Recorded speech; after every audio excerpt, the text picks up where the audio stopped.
an Empire Boxing and Unlearning Network production. Welcome back to the Empire Boxing Podcast. I'm your host, Coach Jay, and Joseph Brown comes on the show tonight as a decorated amateur in a multiple combat sports. 67-0, and now is 2-0 as a pro. He won both the WAKO Canadian Kickboxing Championship belt and the Can-Am International Championship belt, and nearly beat Mike Tyson's world record for the fastest amateur knockout, just falling short of 2 seconds. That's a crazy thing to have on your resume. And he's currently coming to us from DC. He's out there training. Nothing totally on the books yet, but he's out there training hard and a local legend, so it's a pleasure to meet you and to have you on the show. We appreciate you taking the time all the way from DC. Now, Joseph, you were originally born in Florida. Is that true? Yep, I was. Amazing. So has kind of having that, and so does that make you a dual citizen, or are you technically an American? Yeah, no, I'm a dual citizen. Wow. Okay. So how has that helped you and everything, your endeavors in boxing? It's helped a lot. I was able to compete a lot more in the U.S. because of the fact that I'm a U.S. citizen. So it's definitely helped a lot. Wow. Yeah, that's awesome. So, I have so many questions for you. I want to chat with you about, what you're up to and what you have set your eyes on in the future. But let's take it back to the beginning. Tell me about how boxing first came into your life and when was that? I started boxing around 6 or 7, and my dad got me into it. He was a martial artist his whole life, and he wanted me to kind of follow that same path. So and also learn how to defend myself. So he started me in boxing. Wow. And so 6 or 7 years old, he started doing boxing. What does that look like? Did that look like him kind of bringing you with him to the gym one day, or did you just kind of thrown into it before you even realized kind of what was going on, or how did that look? I mean, since I was born, to be honest, my dad's been teaching me how to fight. I just didn't start into a gym until I was 6 or 7. But I mean, my dad's always been teaching me how to fight, throw punches and kicks and all that. Right. And you had a massive repertoire of combat sports that you were interested in, Muay Thai, kickboxing. Did you ever do any grappling, wrestling, jiu-jitsu, anything like that? Yeah, I did all of the above. I did a lot of, I was doing a lot of jits when I was younger. I kind of slowed down now to focus on more, I still practice it, but just not how I used to focus more on boxing. But yeah, I did everything growing up. And how did you determine of all those disciplines that boxing was the one you wanted to become professional in?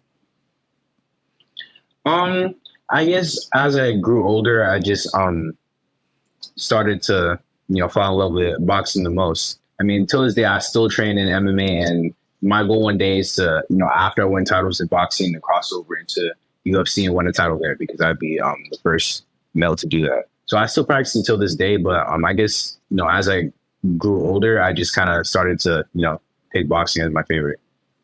Yeah, interesting. Yeah, I mean, I guess we don't usually see that sort of boxing going to MMA. We more often see MMA transitioning into boxing, correct?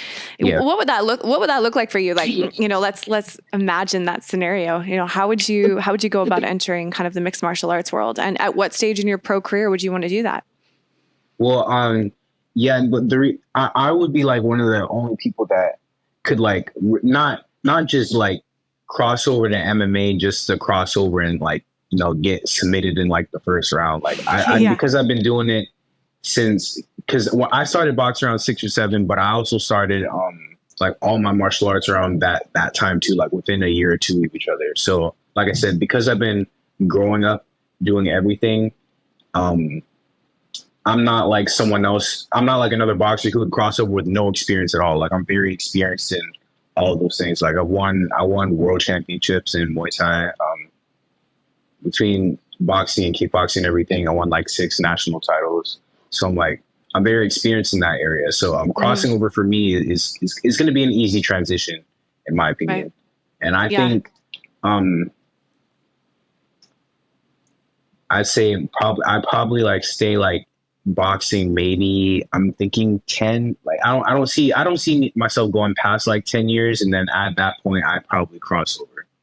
Yeah, interesting. I mean, there's also a side of youth you kind of want to still have in the mix, exactly. Right? Even just to maximize your recovery and your training and stuff like that. Now, how old are you now? 17.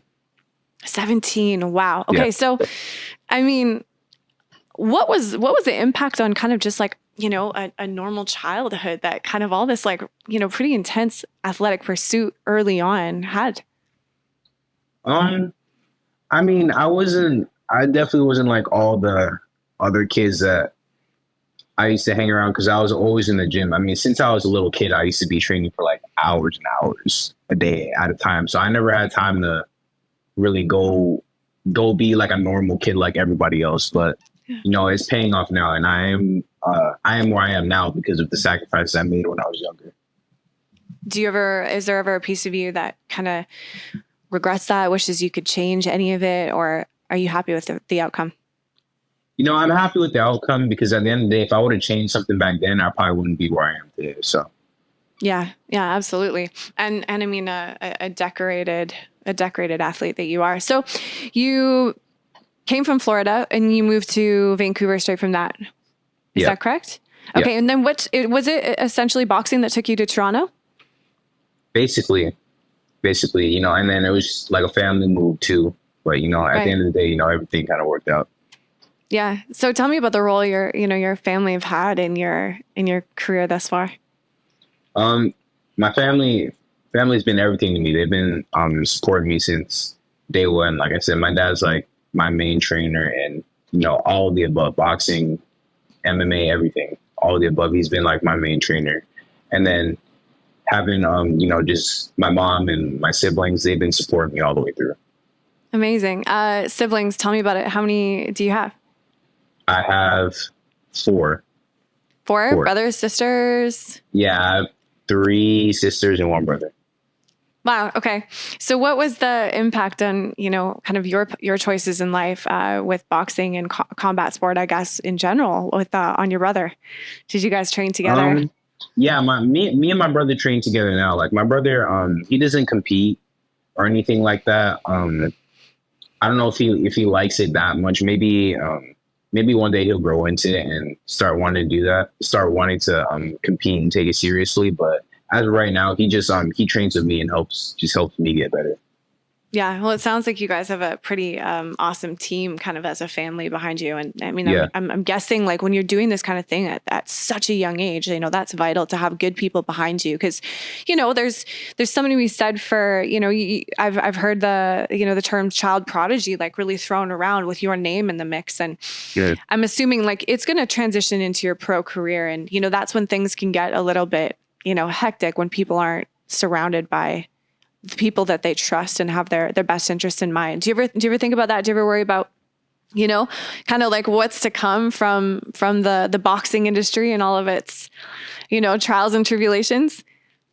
Yeah, I definitely think about it, but at the end of the day, I just I have a good team around me right now, so I just do my part by training hard, and then I trust, just stay calm, trust the process, and obviously, I'm trusting my team around me to make sure that I stay on the right path. Right. And tell me about that. Take me back to like your pro debut. I would love you to walk me through that experience because, definitely for you, you'd had tons of ring time at that point. So, but were you still nervous? Like, what was it like for that first walkout? Tell us about it. Yeah, I was definitely nervous. Professional is a whole different thing from amateurs. I had my pro debut in Colombia. So I traveled from Canada all the way down there. It's a long flight down there. And I was pretty nervous. Just having to fight with my shirt off. The professional gloves are way different than amateur gloves. Like, you can like feel your knuckles just by kind of like touching the glove. So it's way different. But it was a very cool experience. Yeah. What were some of the highlight moments for you that stood out? Definitely. One thing that really stood out is when I got hit for the first time. It felt like it felt what it felt like to get hit by like professional gloves and stuff. That's something that I'll never forget because it's definitely like a different type of feeling. And then also because I dropped the guy 3 times, so like those 3 punches that I used to drop the guy, I remember like landing pretty cleanly. Wow, amazing. Now, okay, so take us to that 10-second knockout. Talk to us about, everything that led up to that moment for you. Yeah, that was actually it was the day after I turned 11, and it was my first boxing match. Wow. Yeah, I just remember like I threw like a double jab and step back, and he came in. I threw a check hook, and then he kind of like it rocked him, like he wobbled from that, and then that's when I like jumped on him until the ref came in and stopped it. Wow.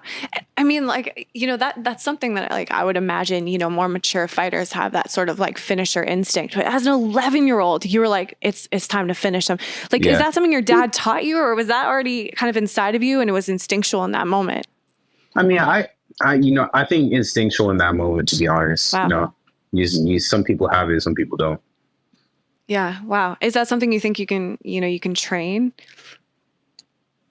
I think you can train it to a certain extent. Right. Right. And so, your dad introduces you into all these different martial arts. Was there a moment where he said to you like, you got to take boxing further. This could be your thing, or was that very much something you discovered for yourself? No, I think it was my dad. He always believed that one day I was going to be like world champion and I was going to be the best. Wow. So he's always pushed me in my training to become the best. Wow. And then what was that like for you? Like, early on kind of balancing, school and obligations with your training? It wasn't easy for sure. Like I remember when I was little, like in elementary, I'd have to wake up like 5, 6 in the morning and train before school, then go to school, then come home and change and go to the gym, and I'd be there for like 3-4 hours and go home, sleep, wake up, and do it again. And that was just like my whole life as a little kid. This is like the life you've known since you were a kid. So, I mean, no doubt you're feeling, were there elements that you were surprised, you didn't necessarily feel as prepared for as you entered the pros, or did you feel like you already had the formula? I felt like I had it down packed for the most part, because I trained with a lot of different world-class pros and different people, and then my dad's been training me to fight like a pro since I was an amateur. So I mean, obviously because I'm 17, I'm still young, there's still a ton that I have to learn, but for the most part I was pretty well prepared coming in. Wow, amazing. What were some of your biggest inspirations as a young boxer, and how are they different or the same from kind of who or what inspired you now? Honestly, my dad was one of my biggest inspirations.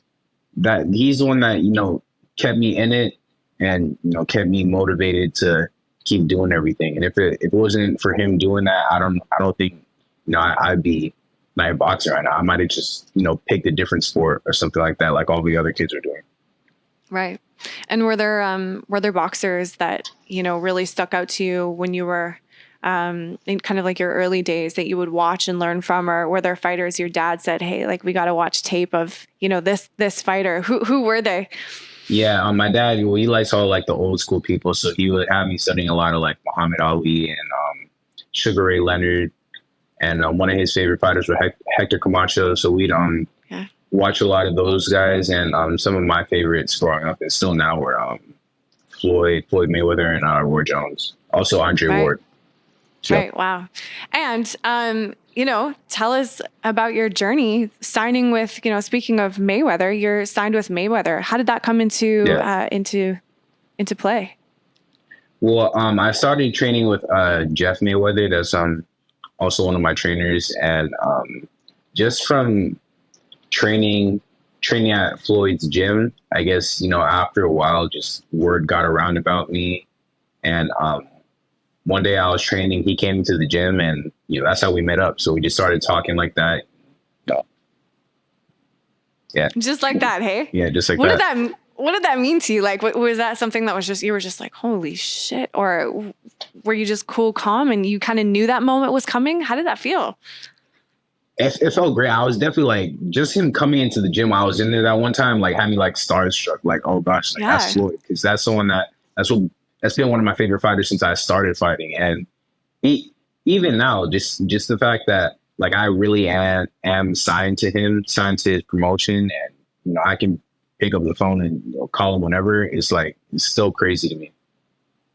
Yeah. And were there any moments where, Floyd gave you some advice or, some insight that impacted you?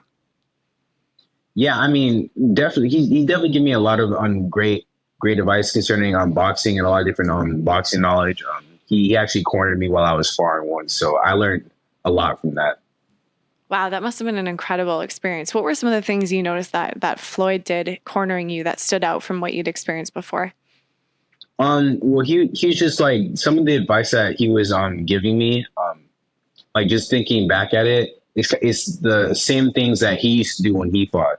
So he was telling me to do it, and me and him, I kind of have a similar style to him. So I was able to pull those certain things off that he was asking me to do. Yeah, amazing. And to be able to do that for like someone who is a childhood hero is probably a pretty amazing experience. Yeah, for sure. I'd love to know about your experience sparring, some of these like world-class prospects. Like, tell us about your sparring experience in general, because I'm sure you're getting just some of the best looks. Yeah, I've been able to travel around and spar a lot of different great world champions like Jaron, Ennis. I say he's probably like the best person that I've been able to work with. I've sparred him a couple of times. Sparred Chris Eubanks. Wow.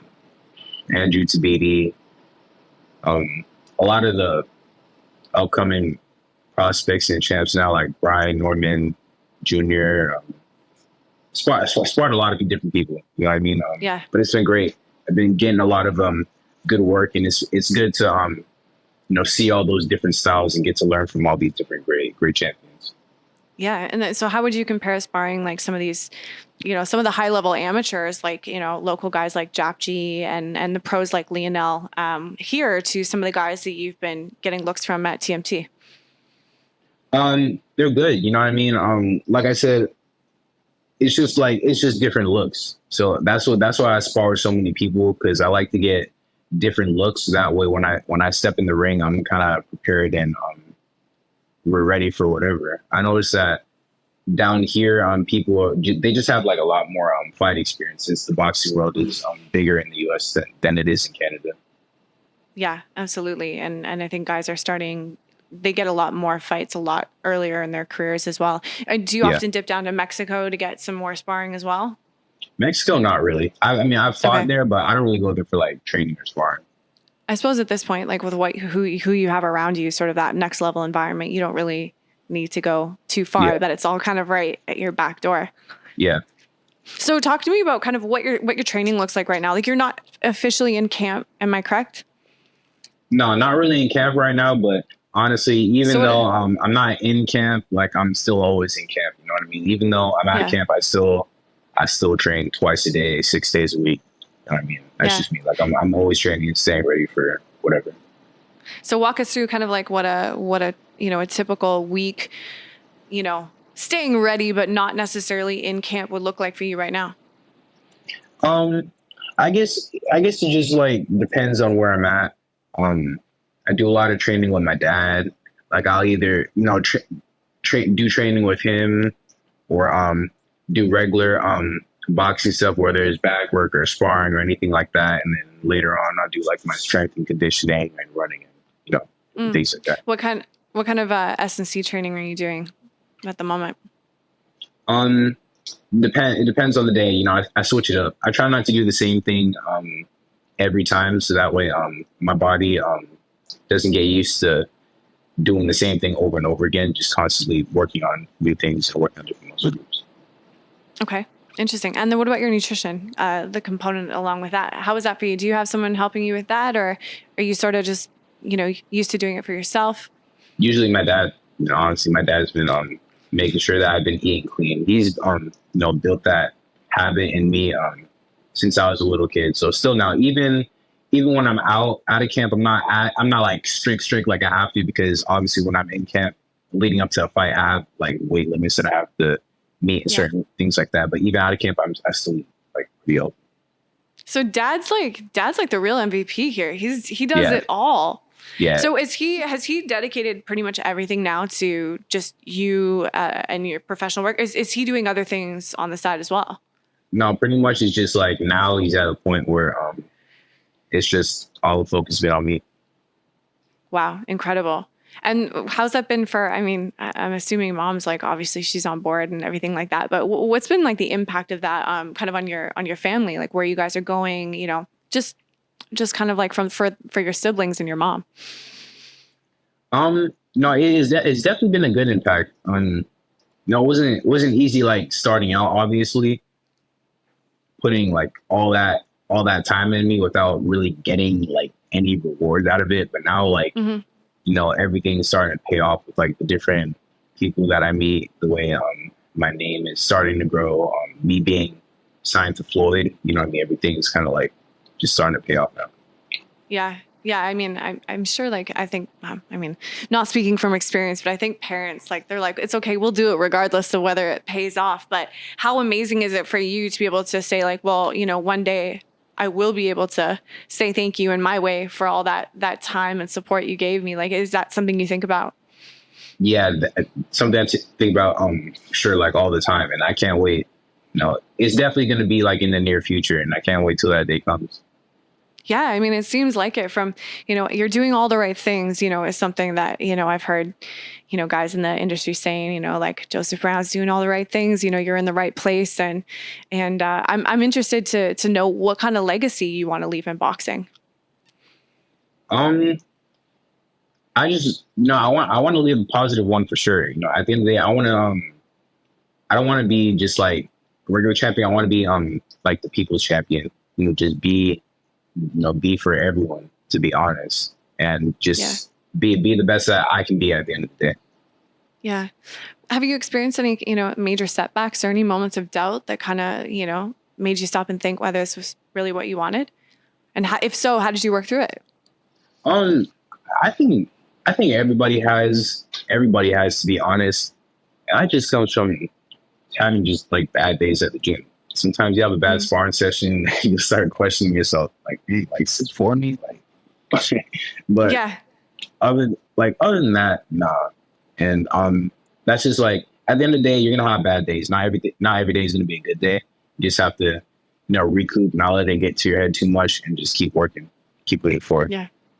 How do you do that? How do you sort of like train your, you know, your mindset and kind of insulate yourself against, you know, doubts that actually take quite a few people down? Like, you know, self-doubt is something I think that sets a lot of athletes back from really achieving probably what their potential is. So what kind of like mental training do you do or have you done? Or is that something that's just innate to you? I think that's something that's just in me. I've always had like a strong mindset since I was a little kid. And at the end of the day, I'm just focused on just training as hard as I can and getting better. I know as long as I'm giving my best, I'm always going to be constantly making progress. You know, every once in a while, like I said, bad day might pop up, but just get back on track. You know what I mean? Mm-hmm, mm-hmm. Are there fighters out there right now that you would love to see a match set up with for yourself? That I would like to fight? Yeah. Who's on your radar? No, I don't like doing too many call outs, but I mean, at the end of the day, but when I get up there, I like to fight everybody. You know what I mean? I want all the belts, and I don't plan on ducking nobody. So once I get up there and it's my time for me to grab one of those straps, I'm willing to fight whoever to get it. Yeah. Yeah. I'd love to ask you if you're open to talking about it. It's just kind of like what sort of steps are taken. So, you know, you're new to the roster of TMT.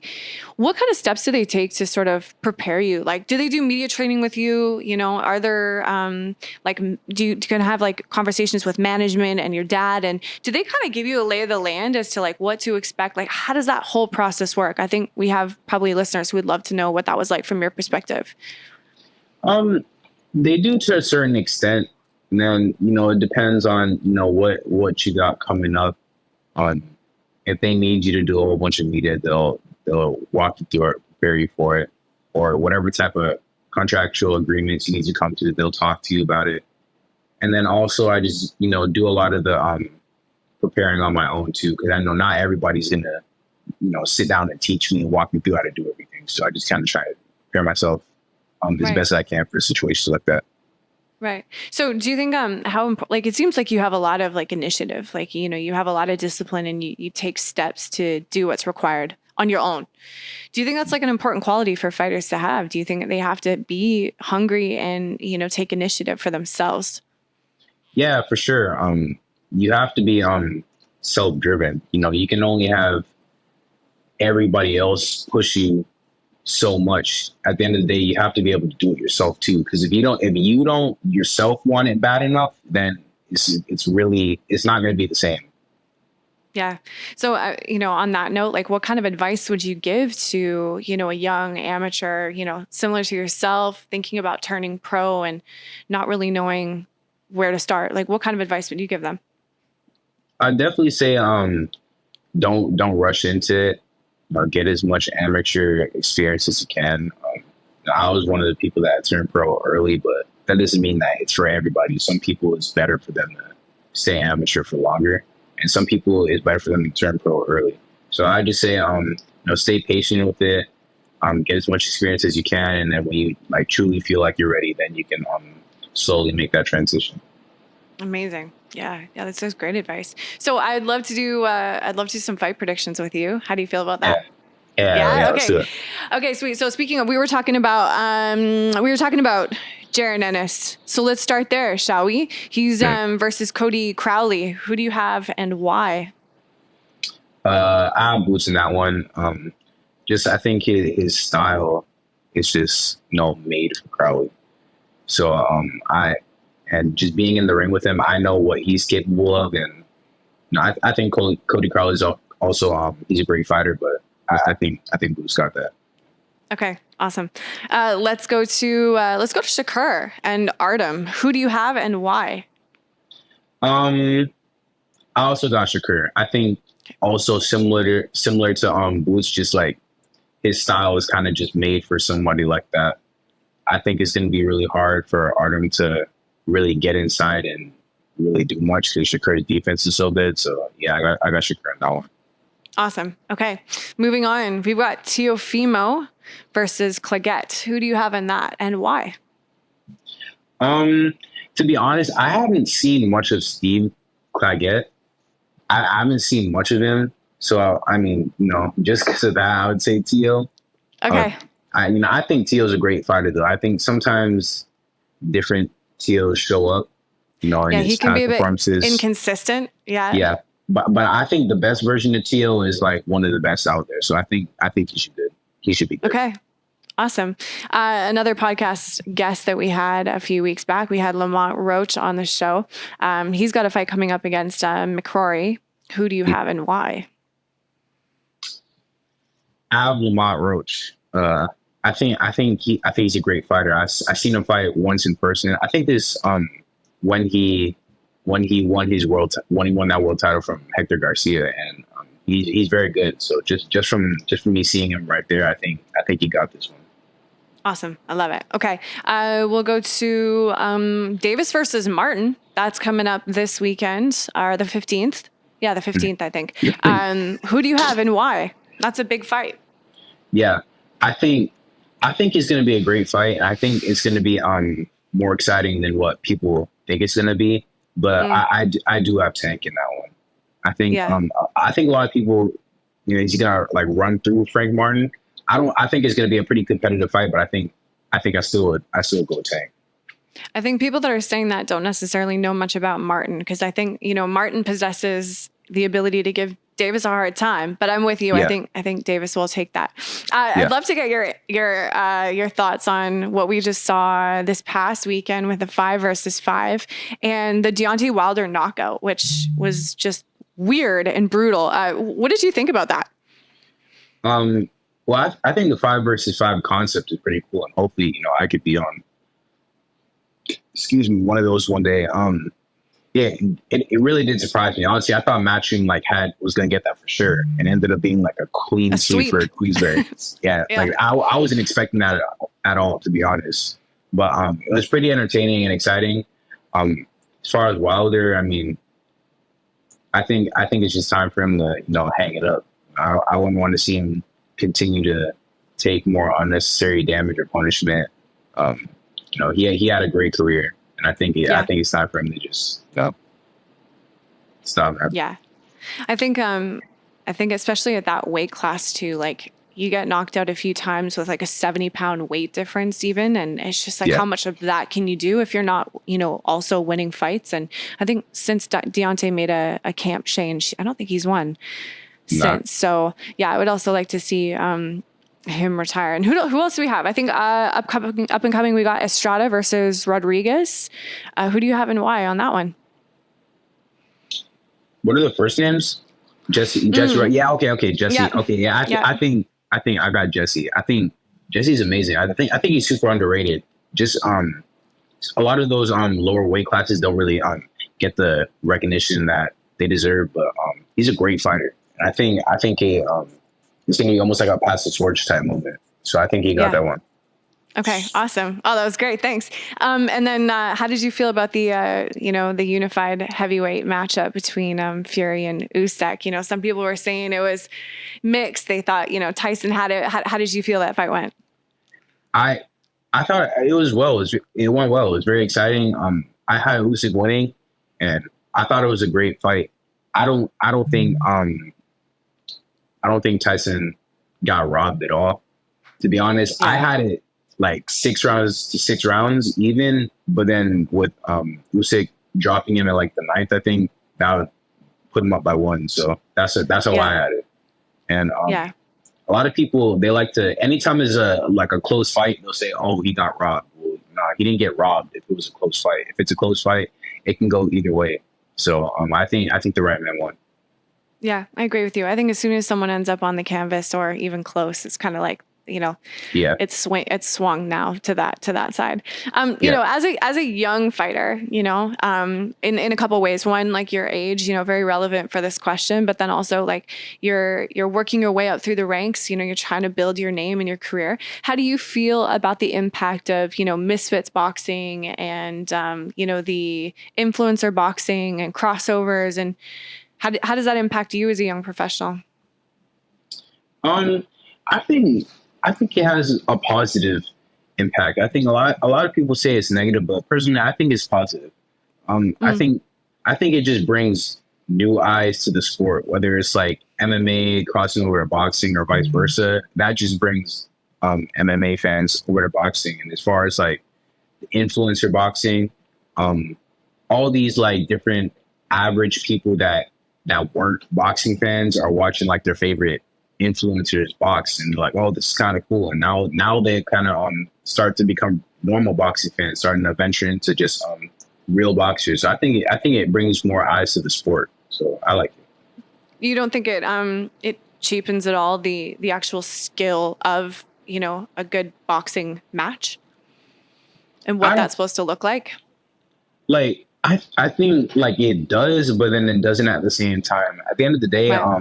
I'm not going to be expecting like a YouTuber to be on a world-class level boxing another YouTuber. I'm expecting it to be like, a scrappy, dirty type of fight. But those are the fights that are exciting. So, no, I don't think so. Yeah, you're right. I mean, they tend to be the fan favorites, right? The ones that are it's amazing to me that still, like, and I'm a boxing fan too. So I'm watching fights as a boxing fan. The ones that the general population call boring, I'm like, that was a great fight because there's nuance to it that I think, someone who understands boxing and loves boxing will appreciate. But you're right. Like, so the average people like buying the pay-per-views and, getting the tickets sold to, like, they're looking for the knockout. They're looking for the Deontay Wilder moment, Yeah. Exactly. Even if it's like over in round 1 and they were expecting 12, but I'm with you on that one. And then, I guess that leads into a popular debate is, the Mike Tyson, Jake Paul extravaganza that is now postponed. How do you think that fight could impact Mike's legacy or will it? I don't think it really affects his legacy like that, to be honest, because a lot of people aren't expecting much from him because of the fact that I think he's like 57 now, so they're not expecting him to do much. Everyone's just more excited to just see him in the ring or excited, having high hopes that he knocks out Jake Paul. So I don't think it affects his legacy, to be honest. And even if it did, with the amount of money he's making, it really don't matter. Yeah, that's fair. I mean, so you got to pay those bills even when you're retired, I guess. Hey, so we love to like chat with, young boxers like yourself and people, looking to build their careers and, make their statements. Anyone in your gyms or in that you come in contact with or sparring that we need to look out for? Definitely. One of my good friends, Jaron Thompson. He's in Vegas right now, but he's actually from Montreal. He's ranked 5th right now in the WBA at lightweight. So he's definitely gonna like win one of those belts like for sure within the next year or so. Definitely my good friend Carmel Mullen. He's 3-0 now. Also signed to Floyd. Definitely a good one to look out for too. Okay, awesome. Well, maybe we'll try and get them on the show, and we could mention your name as a recommendation. I'm curious to know if there's any female boxers in the stables or that you would recommend or that we should keep our eye out for as well. You probably know her. I'm from BC, Nayusha. She just won her pro debut. Yeah, she's definitely one to look out for. Yeah, she's a talent. I definitely a star in the BC scene, and I really look forward to the statement she's going to make in pro boxing as well at 1-0. Mm-hmm. Awesome. Well, I thank you for the predictions and your thoughts on the kind of the current climate of boxing. I love that. What's next for you? What kind of have you set some goals, or you're just kind of, putting your head down and training right now? What's next? No, I mean, like I said, I'm always ready to fight whenever. One of the biggest problems with me is just only certain places let me fight at 17. So that's why I'm not super active like right now, just because I always get offers to fight on different places, and all of these different big cards I get offered to fight on, but I just can't because of my age. So I'm just training right now. Hopefully I'll get back in August, but if not, October when I turn 18. So I definitely have I'll for sure be fighting in October, and then after that I'm gonna be like super active. Amazing. Well, we look forward to seeing the 18-year-old version of you busting out on the scene and following your career as you continue to do great things. And you're definitely, even though you're dual citizen, Canada still very much feels like you're ours. And we're really proud of you. Empire looks forward to watching and seeing what you're able to accomplish. Congratulations on signing with TMT. And thank you so much for your time and coming on the show. No, thank you. I appreciate it. Make sure to listen, follow, and subscribe to Empire Boxing on Apple, Spotify, and YouTube.